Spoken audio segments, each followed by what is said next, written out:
One thing that I learned or grew in this year, my reliance on the Lord has increased so much. Some retreats, I would be so exhausted and I would only be able to bring 10% was all I could bring. And I remember just at the start of every retreat, praying the litany of trust and saying, Lord, I can only bring 10%. I need you to bring the remaining 90 because I cannot do this by myself. So relying more on the Lord, trusting more in His providence and in His goodness. I think for me, it's definitely getting out of my comfort zone. I remember like a few weeks, I was like discerning doing that, like a few weeks before training. And I was like sitting on the side of like a lake and I was like reading my Bible and then it like flipped and it kept flipping. Like the wind was like blowing through the pages and it was the passage where like Peter's like walking across the water and like Jesus is like lending his hand out. And I felt like that was the call that God had for me. It was like, are you gonna get out of the boat? Are you gonna step out of your comfort zone? I just surrendered and I let God bring me places where I've never could have imagined like even going. Oh my gosh, I loved so many things. I don't have one favorite part about being a missionary, but something I really loved doing was we did youth nights, getting to talk to all these youth. And the thing with youth nights is that it's a lot of times same youth every week.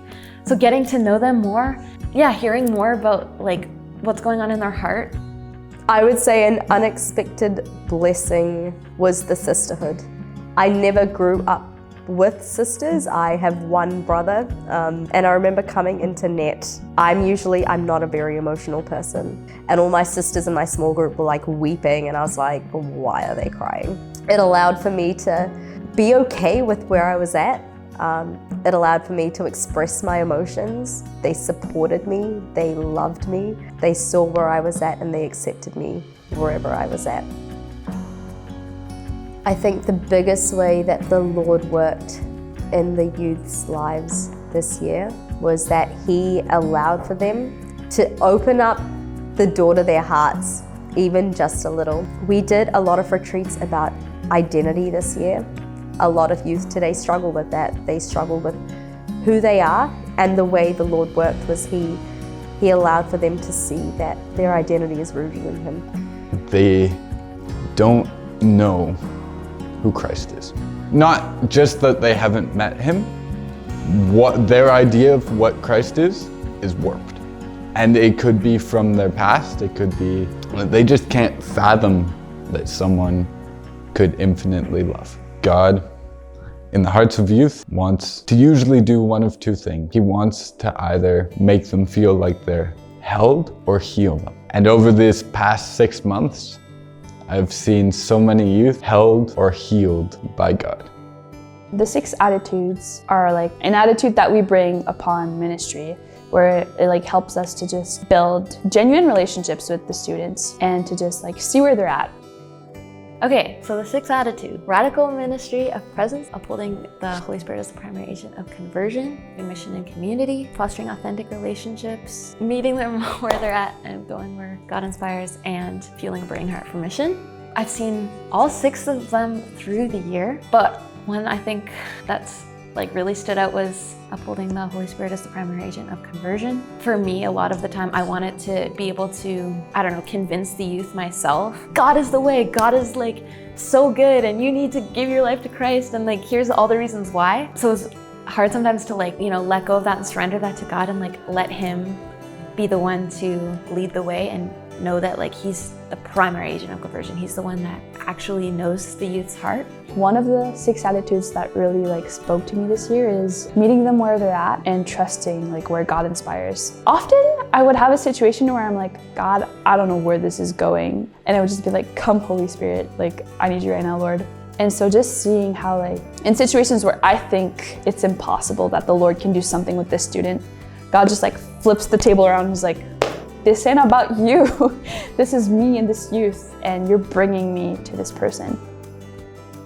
There was a youth somewhat recently. He had said he knew the facts about Catholicism and that he wanted to have what we had, but he didn't know how. He didn't know how to have that relationship with Christ. And so he asked, I know God's different than humans, so how can I grow my relationship with God? Is it like going to church? And I said, yes. Is it like reading the Bible? And I said, yes. But then I asked him a question. Have you just talked to God? And he was kind of confused. And he was like, you can just talk to God? And I said, yes. And I asked, can you try talking to God? I just encourage you, can you try it the next time you sit down to pray? And so we had a time of prayer during that retreat. He just sat down and he started to talk to God like he was a friend. And he said it felt like God was sitting right beside him, and that it was the first time that he had ever actually talked to God. We live in a world where we're called to be comfortable, to just be settled with what we have. If you're comfortable, there's no way that God can enter in, and I feel like with Nat especially, if we don't do it, then who? If we don't introduce them to have a relationship with God, then who is going to? So why did I come back halfway through the year and leave school? I started to pray about it and pray about whether I should come back or not. And just in my heart, there was a desire, and the desire was this. It was sort of in the form of a question. If by me being there, one youth was able to come to a relationship with Christ, or even come just minusculely closer, would it be worth it? That's the only thing that happened. And the shocking answer was yes, because it's that important that people enter into a relationship with Christ.